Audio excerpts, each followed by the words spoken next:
বাড়ির কাজের ছেলেটি প্রতিদিন খুব যত্ন সহকারে আমার মেসাজ করত। যখন আমি তাকে কিছু টাকা দিতে চাইতাম, সে বলতো, থাক মালকিন, আজ রাতে বুঝে নেব। আমি কিছু বুঝতে পারতাম না। ম্যাসাজের সময় ধীরে ধীরে আমার শরীরের ক্লান্তি দূর হয়ে যেত এবং আমি গভীর ঘুমে তলিয়ে যেতাম। কিন্তু একদিন রাতে ঘুম আসছিল না। হঠাৎ আমি একটু অস্বস্তি অনুভব করতে লাগলাম। দেখলাম কাজের লোকটি ম্যাসাজ করতে করতে সে আমার, বন্ধুরা আজকের গল্পটা অনেক স্পেশাল, তাই সবাই রেডি হয়ে যাও। আমার নাম তানিয়া। আমি বেশ সুন্দরী ছিলাম, আর আমার স্বাস্থ্যবান চেহারা আমাকে আরও বেশি আকর্ষণীয় করে তুলেছিল। আর তাই বিয়ের আগেও প্রতিদিন আমার জন্য বিয়ের প্রস্তাব আসত। আমি ছিলাম আমার বাবা মায়ের একমাত্র মেয়ে, এবং এই ভাবনা আমার মনে একটি সফেদ ভালোবাসা তৈরি করেছিল, যা আমি সবসময় অনুভব করতাম। বাবা চান যে আমি ডাক্তার হই।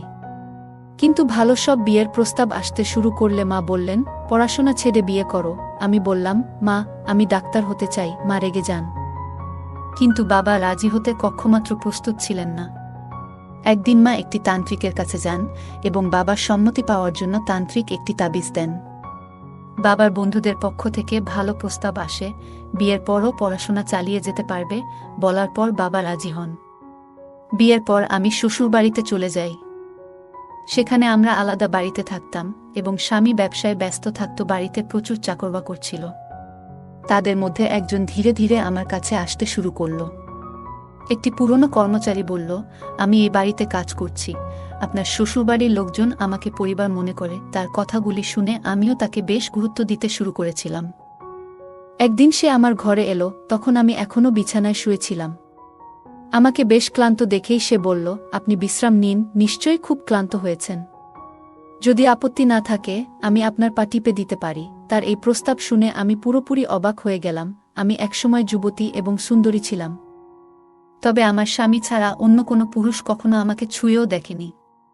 এমনকি কোনো কর্মচারীর কাছ থেকে পা টিপিয়ে নেওয়ার অভ্যাসও আমার ছিল না।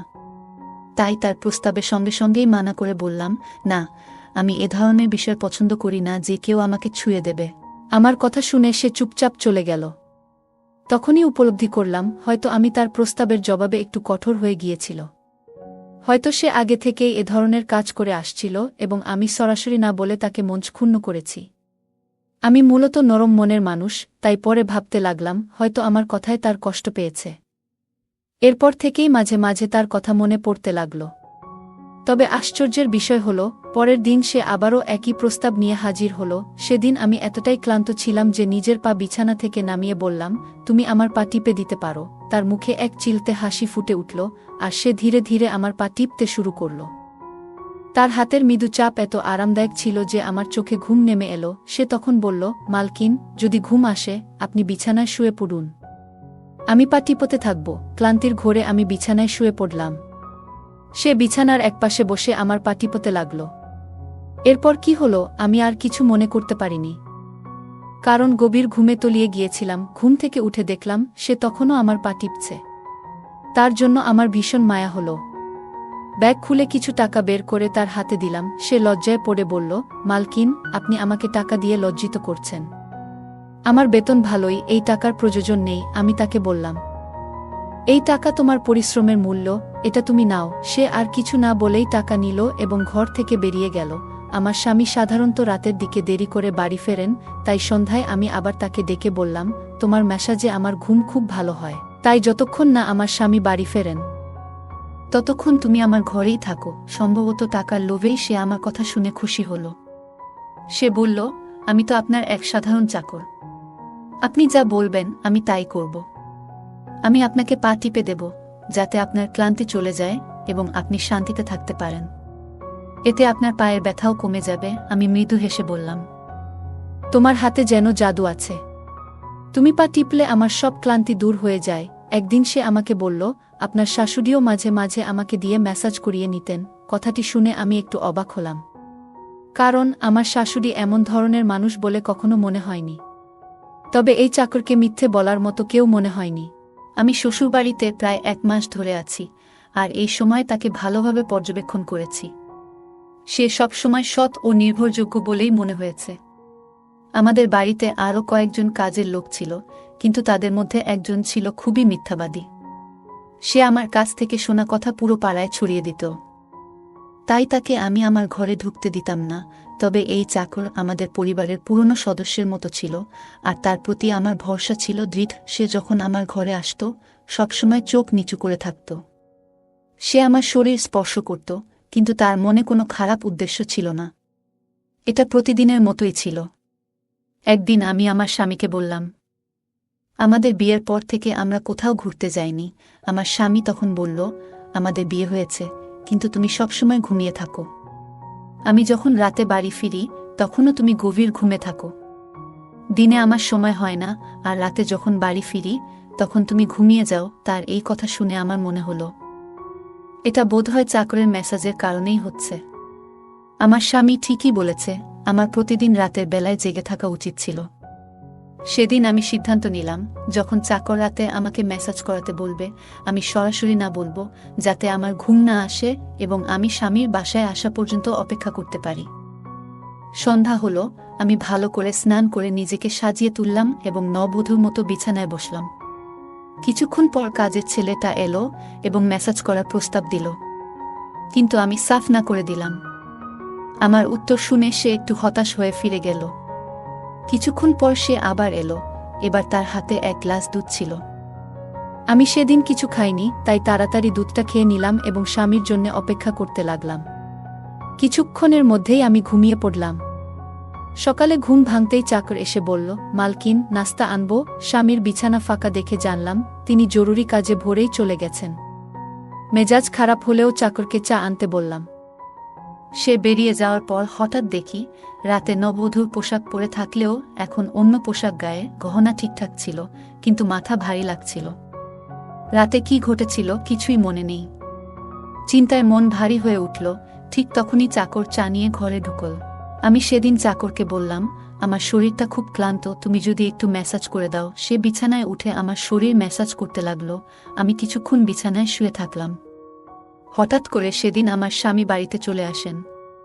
আমি রেগে গিয়ে বললাম, আমি সারা রাত তোমার জন্য জেগেছিলাম, কিন্তু তুমি আসলে না। আমার স্বামী বলল, আমি যখন ঘরে এসেছিলাম তখন তোমাকে ঘুমন্ত অবস্থায় দেখলাম, তাই তোমাকে জাগালাম না। আমি অবাক হয়ে গেলাম, কিন্তু আমার কাপড় কে বদলালো? এবং ঘুমিয়ে থাকার পরও কেন আমার শরীরে ব্যথা হচ্ছে?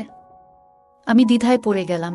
আমার স্বামী আমাকে বলল, এটা নিয়ে মাথা ঘামানোর দরকার নেই। আমি আজ রাতে একটি কাজের জন্য বাইরে যাচ্ছি, কিন্তু এখন আমার হাতে ৩-৪ ঘন্টা সময় আছে। তুমি চাইলে আমরা এখনই কোথাও ঘুরে আসতে পারি। এটা শুনে আমার মেজাজ ভালো হয়ে গেল, কারণ বিয়ের পর এই প্রথমবার আমরা একসঙ্গে কোথাও বাইরে যাচ্ছিলাম। আমি তাড়াতাড়ি তৈরি হতে লাগলাম, আর আমার স্বামী গাড়িতে বসে অপেক্ষা করতে লাগলাম।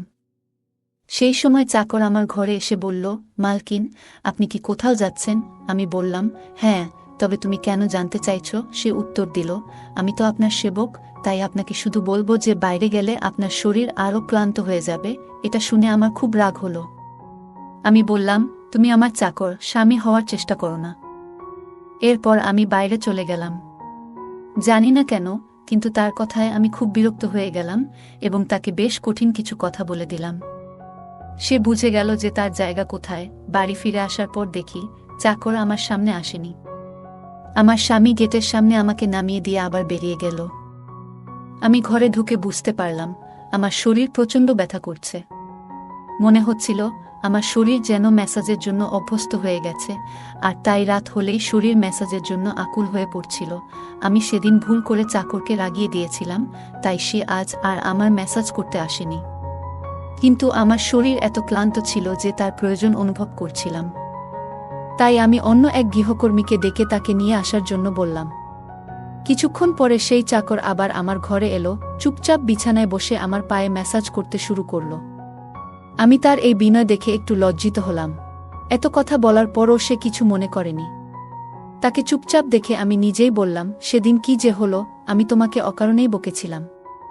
আসলে আমি দীর্ঘদিন পর আমার স্বামীর সাথে বাইরে যাচ্ছিলাম, আর তাই তোমার কথা শুনতে ইচ্ছে হয়নি। আমাকে ক্ষমা করে দাও। আমি তার মালকিন হলেও ভিতরে মানবিকতা বেঁচে ছিল, তাই মালকিন হয়ে তাকে ক্ষমা চাইতে বাধ্য হলাম। কারণ সে একজন চাকর হলেও আগে তো একজন মানুষ। সে আমার কথা শুনে বলল, আপনি আমার মালকিন, আমি আপনার জন্য কাজ করি এবং এর জন্য আমি বেতন পাই। আপনি আমাকে যা খুশি বলার অধিকার রাখেন। তার এই কথা শুনে আমি আর কিছু বললাম না, শুধু ভাবলাম যে ভবিষ্যতে তাকে কখনো এমন কিছু বলবো না। সেদিন সে আমার পায়ে দীর্ঘ সময় ম্যাসাজ করল এবং আমি আবার ঘুমিয়ে পড়লাম। আমার কোনো ধারণাই ছিল না কখন সে ঘর থেকে বেরিয়ে গেল এবং কখন আমার স্বামী বাড়ি ফিরল। পরদিন সকালে ঘুম ভাঙার পর দেখি আমার স্বামী বাথরুমে তৈরি হচ্ছিল। আমি তাকে অবাক হয়ে দেখছিলাম। আজকাল কি যেন একটা হচ্ছে আমার। চাকরের ম্যাসাজের পর এমন গভীর ঘুম আসে যে কোনো কিছু বুঝতে পারি না। কখন স্বামী ঘরে আসে সেটাও টের পাই না। ভাবতে লাগলাম তার ম্যাসাজে এমন কি জাদু আছে যে আমি অজান্তেই গভীর ঘুমে তলিয়ে যাই। সকালে যখন ঘুম ভাঙে তখন শরীর ক্লান্ত মনে হয় আর মাথাটা ভারী হয়ে থাকে। হাঁটাচলারও শক্তি পাই না। আমি কখনো আমার স্বামীকে বলিনি যে আমি কাজের লোকের কাছ থেকে ম্যাসাজ করাই। সবসময় এই বিষয়টি গোপন রাখার চেষ্টা করতাম। কাজের লোকও কখনো এ প্রসঙ্গ সামনে আনেনি। স্বামী বাড়িতে না থাকলে মাঝে মাঝে তাকে ডেকে নিতাম। একদিন হঠাৎ স্বামী বাড়ি ফিরলে দ্রুত তাকে বিদায় করে দিই। স্বামী কিছু বুঝতে পারেনি। তার ম্যাসাজে এক ধরনের বিশেষ আরাম পেতাম যা অন্য কেউ দিতে পারত না। ম্যাসাজ না নিলে শরীর ব্যথায় ভরে উঠত। এক রাতে ম্যাসাজ নিয়ে গভীর ঘুমে তলিয়ে যাই। সকালে উঠে দেখি আমার কাপড় আবার বদলে গেছে। কি এসব করছিল? আমি ভাবতে থাকলাম হয়তো আমার স্বামী এমনটা করছিল। আয়নার সামনে গিয়ে নিজেকে দেখে চমকে উঠলাম। পুরো শরীরে লাল দাগ দেখা যাচ্ছিল। মনে হলো যেন কোনো রোগ হয়েছে। দাগগুলো হাত দিয়ে মুছে ফেলতে চেষ্টা করলাম, কিন্তু তা ঠিক হলো না। পরের দিন দাগগুলো আরও বড় হয়ে গেল। আতঙ্কে ভুগতে লাগলাম। বুঝতে পারছিলাম না এটি কোনো রোগ নাকি অন্য কিছু। ঠিক তখনই কাজের লোক ঘরে ঢুকে ম্যাসাজের প্রস্তাব দিল। দাগগুলো লুকাতে বললাম, আজ শুধু পায়ে ম্যাসাজ করো। সে কিছু না বললেও আমি ভিতরে ভিতরে ভয়ে কাঁপছিলাম। ভাবছিলাম যদি কোনোদিন আমার স্বামী দাগগুলো দেখে ফেলে তাহলে কি হবে। আমি ভাবতে ভাবতে ক্লান্ত হয়ে পড়েছিলাম। কিভাবে এই সমস্ত প্রশ্নের জবাব দেব। অবশেষে আমি বালিশে পা রেখে শুয়ে পড়লাম। কাজের লোকটি আমার পায়ে ম্যাসাজ করতে লাগল আর ধীরে ধীরে আমার চোখ ঘুমে বুজে আসছিল। তখনই হঠাৎ সে এমন কিছু বলল যা শুনে আমি চমকে উঠলাম। সে বলল, মালকিন, আপনি আমার খুব প্রিয়। আমি তখন ঘুমের কারণে ঠিকমতো কথাটা বুঝতে পারিনি এবং দ্রুত গভীর ঘুমে তলিয়ে গেলাম। সকালে যখন আমার ঘুম ভাঙল দেখি আমার স্বামী আমার পাশে শুয়ে আছে। আমার মাথা ভারী লাগছিল এবং শরীরেও ব্যথা হচ্ছিল, কিন্তু তারপরেও আমি স্বামীর কাছে গিয়ে ধীরে ধীরে তাকে ওই লাল দাগগুলোর ব্যাপারে বললাম। আমি মনে করলাম দাগগুলো যেহেতু বড় ছিল তাই আমার উচিত তাকে সবকিছু জানানো। ভালো কোনো ডাক্তার দেখাতে হবে। স্বামী আমার শরীর থেকে কাপড় সরিয়ে দাগগুলো দেখতেই চমকে উঠল। সে কিছুটা দূরে সরে গিয়ে বলল, তুমি আমাকে প্রতারণা করেছ। এটাই তোমার শাস্তি। এটা কোনো রোগ নয়, এটা তোমার অপরাধের প্রমাণ। তার কথা শুনে আমি হতবাক হয়ে গেলাম। আমি কি এমন খারাপ করেছিলাম যে তুমি অন্য কারো দিকে ঝুঁকলে? আমি ব্যস্ত ছিলাম, কিন্তু মৃত তো ছিলাম না। আমি তাকে বোঝানোর চেষ্টা করলাম, আপনি কি বলছেন? আমি নির্দোষ। কিন্তু সে কেবল হাসতে হাসতে বলল, এই দাগগুলোই তোমার অপরাধের সাক্ষ্য। এখন তুমি আমার বাড়ি থেকে বের হয়ে যাও। আমি তালাকের কাগজ পাঠিয়ে দেব। এরপর আমাকে ধাক্কা দিয়ে ঘর থেকে বের করে দেওয়া হলো। কাঁদতে কাঁদতে বাবার বাড়িতে ফিরে গিয়ে আমি তাদের সব জানালাম। তারা আমার নির্দোষিতা বিশ্বাস করল এবং বলল, আমরা তোমার স্বামীর সঙ্গে কথা বলবো। কিন্তু তার আগেই তালাকের কাগজ এসে পৌঁছালো। আমার সুখী জীবন মুহূর্তেই ভেঙে গেল। আমি কার ওপর দোষ চাপাবো? কিছুই বুঝতে পারছিলাম না। দিনের পর দিন কেঁদে আমি ক্লান্ত হয়ে পড়লাম। একদিন হঠাৎ কেউ এসে বলল, তোমার সাথে একজন দেখা করতে এসেছে। আমি আশা করলাম হয়তো আমার স্বামী এসেছে, হয়তো সত্য প্রমাণিত হয়েছে। কিন্তু সেখানে স্বামী ছিল না, দাঁড়িয়ে ছিল সেই বাড়ির কাজের লোক। আমি অবাক হয়ে তার আসার কারণ জানতে চাইলাম। সে বলল, আমি তোমার শরীরের কিছু চিহ্ন সম্পর্কে জানি। এই কথা শুনে আমি অবাক হয়ে গেলাম। তারপর সে বলতে শুরু করল, আমি আসলে তোমার ইউনিভার্সিটির সহপাঠী ছিলাম। আমি ডাক্তার হতে চেয়েছিলাম এবং ভেবেছিলাম যখন আমরা দুজন ডাক্তার হব তখন তোমার বাবার কাছে তোমার হাত চাইব। কিন্তু যখন জানতে পারলাম তোমার মা দ্রুত তোমার বিয়ে দিতে চায়, তখন ভয়ে তোমার বাড়িতে প্রস্তাব পাঠালাম। তোমার বাবা বললেন ডাক্তার হতে হলে বিয়ে হবে। আমি আবার পড়াশোনা শুরু করলাম, কিন্তু 1 সপ্তাহ পরে জানলাম তোমার বিয়ে হয়ে গেছে। বিয়ের পরে আমি তোমার বাড়িতে চাকরি নিলাম, যাতে তোমার কাছে থাকতে পারি। নানা কৌশলে তোমাকে নিজের কাছে রাখতে চেয়েছিলাম, কিন্তু আমি হতবাক হলাম যখন তুমি বললে আমি তোমাকে ভালোবাসি। তোমার অনুমতি ছাড়া কিছু করিনি। এরপর সে আমাকে বোঝালো যে সে কিছু ইনফেকশন সৃষ্টি করেছে, যাতে আমার স্বামী সন্দেহগ্রস্ত হয়। 6 মাস পর আমরা একে অপরের কাছে ফিরে আসলাম এবং শেষে আমরা বিয়ে করি। এখন আমি আগের চেয়ে অনেক সুখী। গল্পটা কেমন লাগলো জানাতে ভুলবে না। আরও মজার মজার রোমান্টিক গল্প শুনতে চাইলে ভিডিওটি লাইক, শেয়ার এবং চ্যানেলটি সাবস্ক্রাইব করতে এবং বেল আইকনটি ক্লিক করতে ভুলবে না। ধন্যবাদ।